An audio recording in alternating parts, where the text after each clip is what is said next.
Como resultado de la medida de la concentración de radón, al margen del método empleado, se obtiene un valor numérico que suele expresarse en bequerelios por metro cúbico,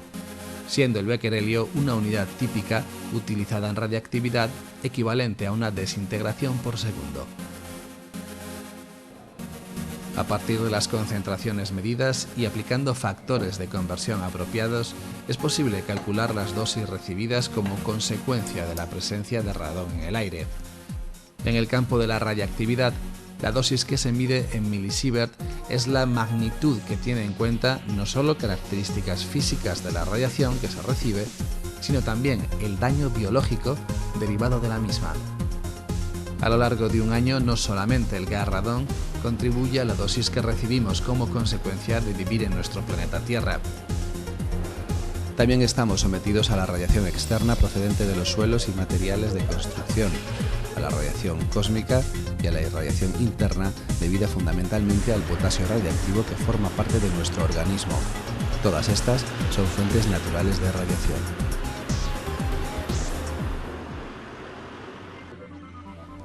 Y además de estas fuentes naturales de radiación, también estamos sometidos a otras de tipo artificial.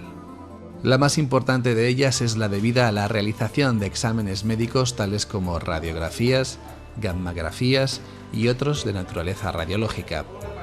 Por último, otra fuente artificial a tener en cuenta es la debida a las centrales nucleares y al arrastre por la lluvia de elementos radiactivos que están en la alta atmósfera y que al depositarse en el suelo acaban finalmente incorporándose a nuestra cadena trófica. En promedio se puede estimar que la contribución a la dosis anual de cada una de estas fuentes de radiación es como sigue: 1,1 milisievert por la inhalación de radón y sus descendientes, 0,1 milisievert debido al torón y descendientes, 0,4 milisievert por la radiación cósmica, 0,4 milisievert por la irradiación interna debida al potasio presente en nuestro organismo y a la ingestión de otros isótopos naturales, 0,5 milisievert por la radiación externa procedente de suelos y materiales de construcción, 0,4 milisievert por exposiciones médicas, 0,01 milisievert correspondientes al impacto de las centrales nucleares y la lluvia radiactiva. En total, la dosis promedio anual se suele estimar en unos 2,9 milisievert, de los cuales 2,5 son debidos a fuentes naturales de las que no nos podemos librar ni escapar.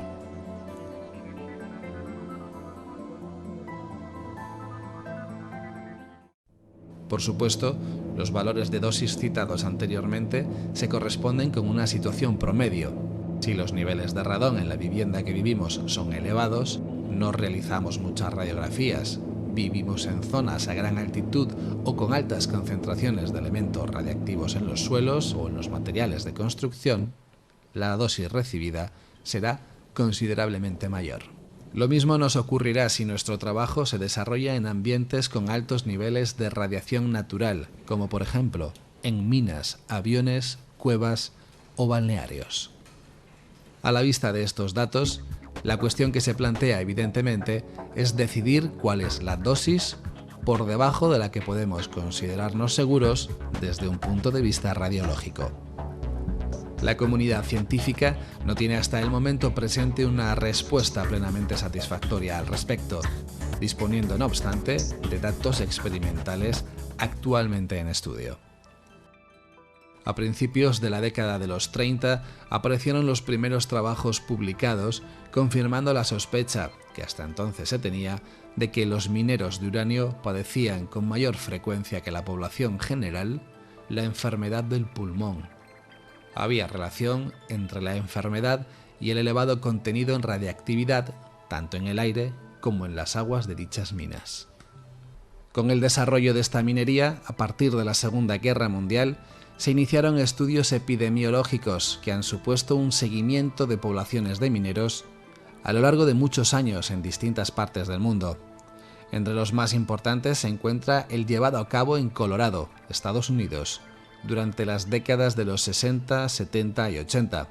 que vino a confirmar la estrecha correlación entre la presencia de radón en las minas y la aparición del cáncer de pulmón entre los mineros. Así se encontró un incremento de la incidencia en un factor de 10 con relación a la población en general,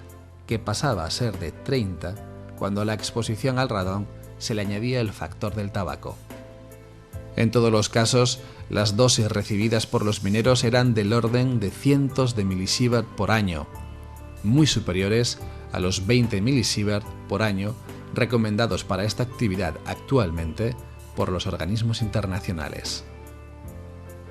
La cuestión básica se centra en conocer si estos factores de riesgo pueden ser aplicados a la población que reside en las casas donde por lo general los niveles de radón resultan ser más bajos y las condiciones ambientales muy diferentes.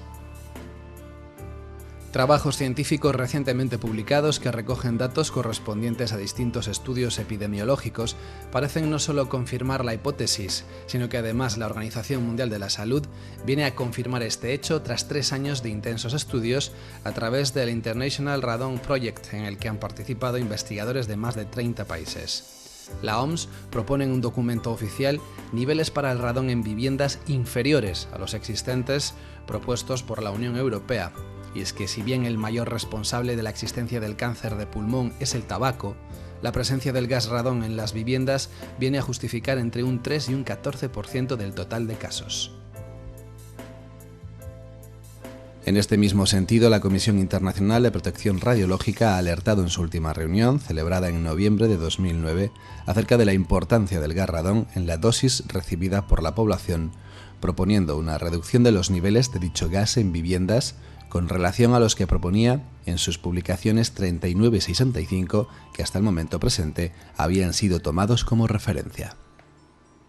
Sin lugar a dudas, ambos hechos ponen en discusión la propuesta de la Comisión de las Comunidades Europeas en su recomendación de 21 de febrero de 1990 sobre la protección del público a la exposición al radón en interiores. En esta recomendación se establecía un nivel de referencia de 400 becquerelios por metro cúbico para considerar acciones de remedio en viviendas existentes y un nivel de diseño para viviendas futuras de 200 becquerelios por metro cúbico, entendidos ambos valores como concentraciones medias anuales. De lo expuesto parece que esta recomendación va a sufrir en un futuro próximo cambios importantes, todos ellos en el sentido de reducir los niveles de radón tanto en las casas ya habitadas como en las futuras.